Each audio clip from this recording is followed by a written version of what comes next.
அனைவரின் மீதும் என்றென்றும் நிலவட்டுமாறு.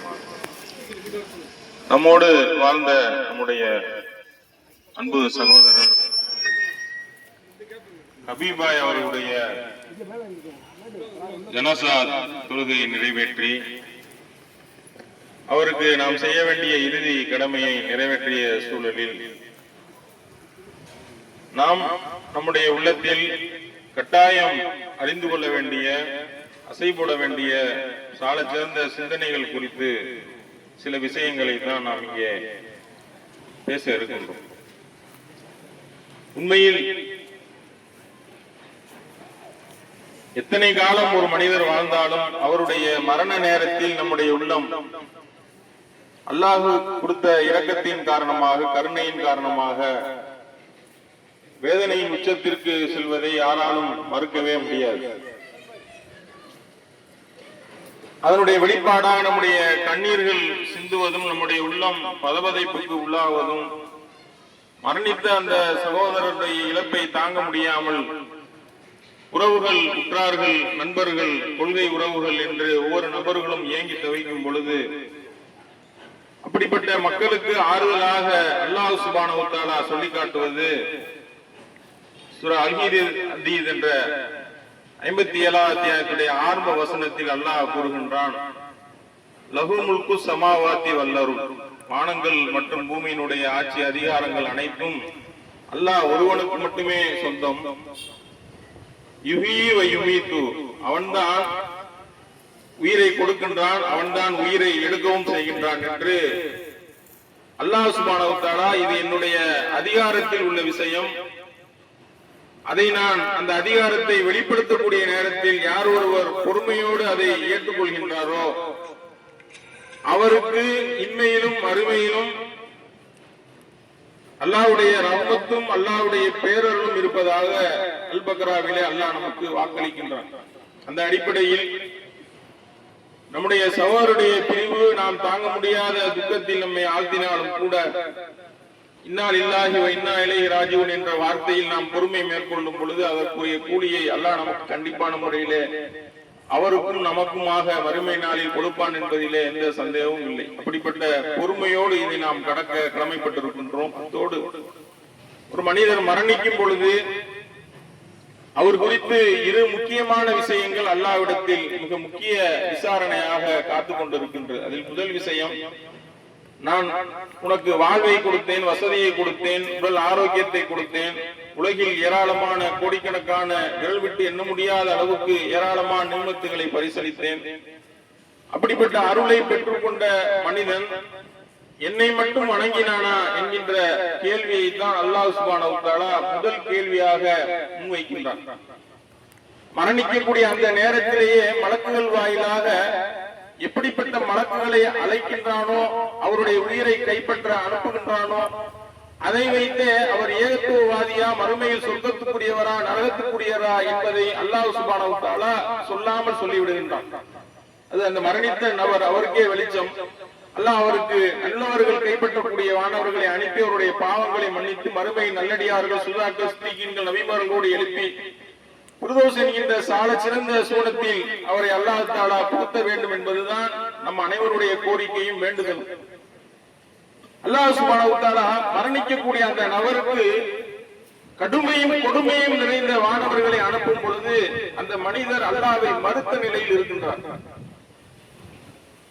யார் ஒருவர் அல்லாஹ்வை மறுத்த நிலையிலே மரணிக்கிறாரோ, வானவர்கள் அல்லாஹ் சுப்ஹானஹு வ தஆலா பூமியில் உள்ள எல்லா மூமின்கள் அனைத்து நபருடைய சாபமும் அவருக்கு இருப்பதாக அல்லாஹ் தஆலா அவருக்கு வசைபாடுகின்றார்.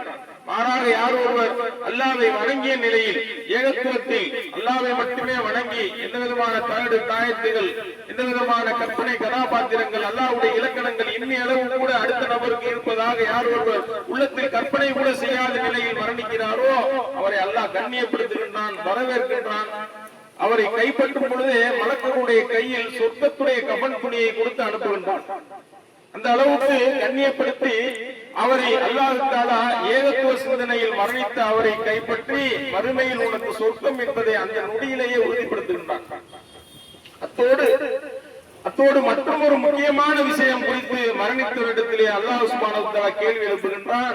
அதுதான், நீ மற்ற மனிதர்களிடத்தில், மற்ற மூமின்களிடத்தில், இஸ்லாத்தை ஏற்காத மற்ற மானிடர்களிடத்தில் நீ எவ்வாறு நடந்து கொண்டாய் என்கின்ற கேள்விதான் மிக முக்கியமான கேள்வி. அல்லாஹ் சுப்ஹானஹு வ தஆலா தன்னுடைய தூதர் மூலமாக அறிவிக்கின்றான். ஒரு ஜனாசா கடந்து செல்கின்றது. அந்த ஜனாசா குறித்து மக்கள் எல்லாம் நல்ல விதத்தில் பேசுகின்றார்கள், நல்ல வார்த்தைகளாக சொல்கின்றார்கள். நபி அவர்கள் சொன்னார்கள், உறுதியாகிவிட்டது. மற்றொரு ஜனாசா கடந்து சென்றது. அவர் குறித்து மக்கள் எல்லாம் தீய விஷயங்களை பேசினார்கள், அந்த ஜனாசாவை பழித்து பேசினார்கள். அப்பொழுதும் நபி அவர்கள் சொன்னார்கள், உறுதியாகிவிட்டது. உமர் அவர்கள் நபி அவருடைய அருகாமையில் சென்று கேட்டார்கள், யாரும் சொல்லலாம், இரு ஜனாசாக்கள் செல்லும் பொழுதும் உறுதியாகிவிட்டது என்று சொன்னீர்களே, அதனுடைய விளக்கம் என்ன என்று கேட்கும் பொழுது, முதலில் சென்ற ஜனாசா அவர் குறித்து நல்ல விஷயங்களை சொன்னீர்கள், அதை அல்லாஹ் ஒப்புக்கொண்டு அவருக்கு சொர்க்கத்தை உறுதியாக்கி விட்டான்.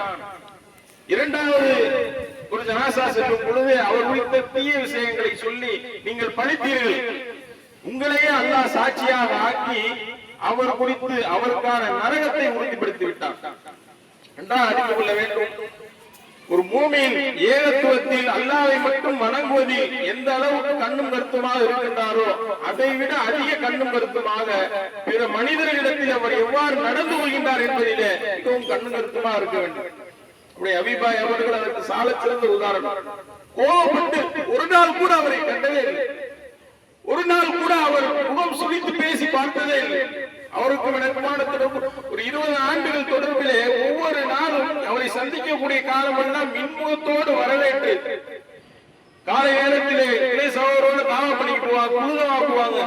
அனைத்து சகோதரத்தின் இன்முகத்தோடு பேசுவதிலே அவரை போல் கண்ணியமானவரை பார்ப்பதில்லை. உண்மையில் அல்லாஹ் விரும்பக்கூடிய ஒரு குணம். ஆயிஷா நாயகி சொன்னார்கள், நபி அவர்களிடத்தில் கேட்டு நமக்கு அறிவிக்கின்றார்கள், மறுமை நாளில் அல்லாஹ்விடத்தில் மிக மிக மோசமானவன் யார்? யார் சொல்லலாம்? யாரை பார்த்து மக்கள் எல்லாம் முகம் சுளித்து இவர் வந்தால் நம்முடைய நிலை என்னவோ ஏதோ என்று சொல்லி யாரை பார்த்து முகம் சுளித்து மக்கள் அவரை விட்டு விலகுகிறாரோ அவர்தான் மறுமையில் அல்லாஹ்விடத்தில் மிக மிக மோசமானவன். இந்த நிலையிலிருந்து அல்லாஹ் நம்மை காக்க வேண்டும்.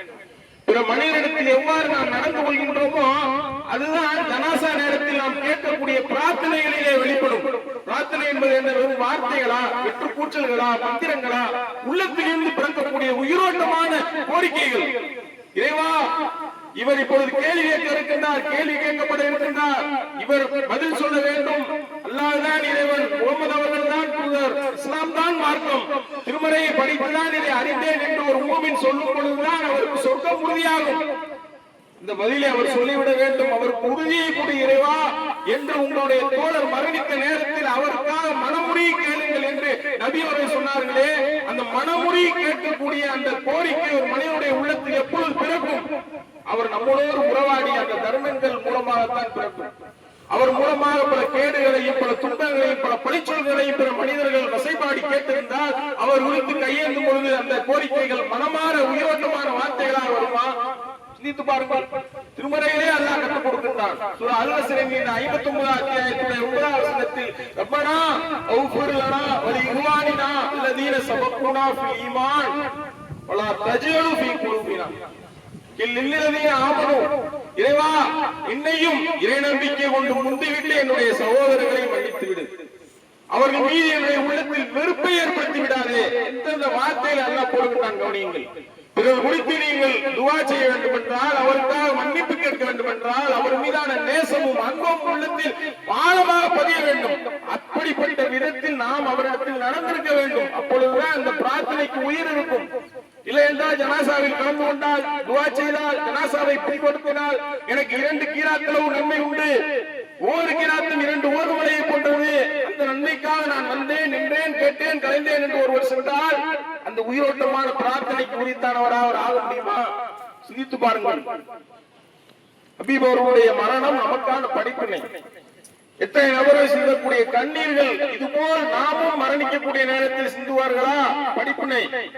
ஏகத்துவத்தை வாழ்ந்து பிறருக்கும் போதித்து சத்தியத்தையும் போதித்து இன்பத்தோடு போதித்து பிற மக்களிடத்தில் நல்ல முறையில் நடந்து உறவுகளுக்கு மத்தியிலே மனைவி மக்களுக்கு மத்தியிலே மாற்று நண்பர்களுக்கு மத்தியிலே சிறப்பான ஒரு வாழ்க்கையை வாழ்ந்து நாமும் மரணிப்போமா என்கின்ற கேள்விக்கணையோடுதான் இன்றைய தினம் நாம் நிற்க வேண்டிய சூழ்நிலை இருக்கின்றது. ஒரு புறம் அவர் மரணித்து விட்டார், துக்கமான துன்பமான சம்பவம் தான். இன்னால் இல்லாய் இன்னா இளைய ராஜ்யம் நாம் பொறுத்துக் கொள்ளும் பொழுது அதற்குரிய கூலி நமக்கும் அவருக்கும் உறவுக்கும் நம்முடைய கொள்கை சொந்தங்களுக்கும் முழுதாய் கிடைத்துவிடும். அதை விட முக்கியமான படிப்பினை நாமும் பிறரிடத்தில் நல்லவராக எல்லாவிடத்திலும் நல்லவராக வாழ்ந்திருக்கின்றோமா? நாம் மரணிக்கும் பொழுது அந்த நிலையில் மரணிப்போமா? சிந்தித்து பார்க்க வேண்டும். அல்லாஹ் சுப்ஹானஹு வ தஆலா இந்த ஜனாசாவிலே கலந்து துஆ செய்வதை கட்டாய கடமையாக்குகின்றான், மறுப்பதற்கில்லை. ஏன் என்னுடைய அடியார் மரணித்த நேரத்தில் நீ வரவில்லை என்று ஒவ்வொரு நேரத்திலும் ஒவ்வொரு மூமினிடத்திலும் கலந்து கொள்ளாத நபரிடத்தில் கேட்பான். ஏனென்றால் நபி அவர்கள் அதை கட்டாய கடமை என்று சொல்லிவிட்டார்கள். மூமினுக்கு செய்ய வேண்டிய கடமை ஜனாசாவை பின்தொடர்வது என்று அதில் ஒரு கருத்தை சேர்த்து விட்டார்கள். கடமையை நிறைவேற்றுவதற்காக கூறுபவர்களுக்கு மத்தியில் உள்ளத்தில் அவர் மீது கொண்ட பாசம் நேசம் அன்பும் இப்பொழுது இவருக்கு கேட்கப்படக்கூடிய கேள்விகளில் சரியான முறையிலே பதிலளித்தாலே ஒழிய மறுமை நாள் வரை புது மணமகன் போல் தூங்க முடியாது. அந்த பதிலை அவர் சொல்லிவிட வேண்டும் என்ற உள்ளத்தில் இந்த ஆத்மார்த்தமான வரக்கூடிய வார்த்தைகள் அந்த பிரார்த்தனைகள் கடமை என்பதையும் தாண்டி பாச நேச உணர்வோடுதான் கண்டிப்பான முறையிலே வெளிப்படும். நாமும் அந்த நிலையில் வாழ அல்லாஹ் நமக்கு அருள்பாலிக்க வேண்டும். ஏகத்துவத்தோடு மரணிப்போம், ஏகத்துவத்தை போதிப்போம், பிற மக்களிடத்திலும் நல்லவனாக இருப்போம். நாளை மறுமை நாளில் நல்லடியார்கள் சோதாக்கள் சித்திகீன்கள் நபிமார்களோடு எழுப்பப்பட்டு அல்லாஹ்வுடைய வலதுகரத்துக்கு அருகாமையில் இருந்து வலது கையில் ஏடு கொடுக்கப்பட்டு அல்லாஹ்வுடைய அரிசி நிலையில் இருந்து தடாகத்திலே நீர் அருந்தி அல்லாஹ்வுடைய அருளையும் அல்லாஹ்வுடைய அன்பையும் அல்லாஹ்வுடைய மன்னிப்பையும் பெற்று சிராத்துல் முஸ்தகீம் என்ற பாலத்தில் மின்னல் வேகத்தில் கடந்து ஃபிர்தௌஸில் நுழைபவர்களாக அல்லாஹ் அந்த ஹபீப் என்ற சகோதரரையும் அருள்பாலிக்க வேண்டும். நம் ஒவ்வொரு மூமின்களுக்கும் அந்த அருளை கொடுக்க வேண்டும். அப்படிப்பட்ட அருளை வேண்டி மீண்டும் ஒரு முறை அவருக்காக துஆ செய்து களைவோம். நபி அவர்கள் கபரை நாம் கடந்து செல்லும் பொழுது நம்முடைய செருப்பு ஓசையை கேட்கின்றார். நாம் கடந்து விட்ட சூழலில் தான் மலக்குகள் வந்து அவரிடத்தில் விசாரணை செய்கின்றார்கள். அப்பொழுது அவருக்கு உறுதியை கொடு என்பதுதான் நபி அவர்கள் நமக்கு கட்டளையிட்ட மிக முக்கியமான பிரார்த்தனையின் வாசகங்கள். ஆகவே அதை மீண்டும் ஒரு முறை கபருக்கு அருகாமையில் நின்று கேட்டு நாம் களைவோம். மூமின்களாக வாழ்வோம், பிற மகனிடத்திலும் நல்லவர்களாக இருப்போம், வறுமையில் நல்லவர்களோடு எழுப்பப்படுவோம். அல்லாஹ் நம் அனைவருக்கும் அந்த பாக்கியத்தை தந்தருள பிரார்த்தனை செய்து என்னுடைய உரையை நிறைவு செய்கின்றேன். வாரு தாவான அல்ஹம்துலில்லாஹி ரப்பில் ஆலமீன். அஸ்ஸலாமு அலைக்கும் வரஹ்மத்துல்லாஹி வபரகாத்துஹு.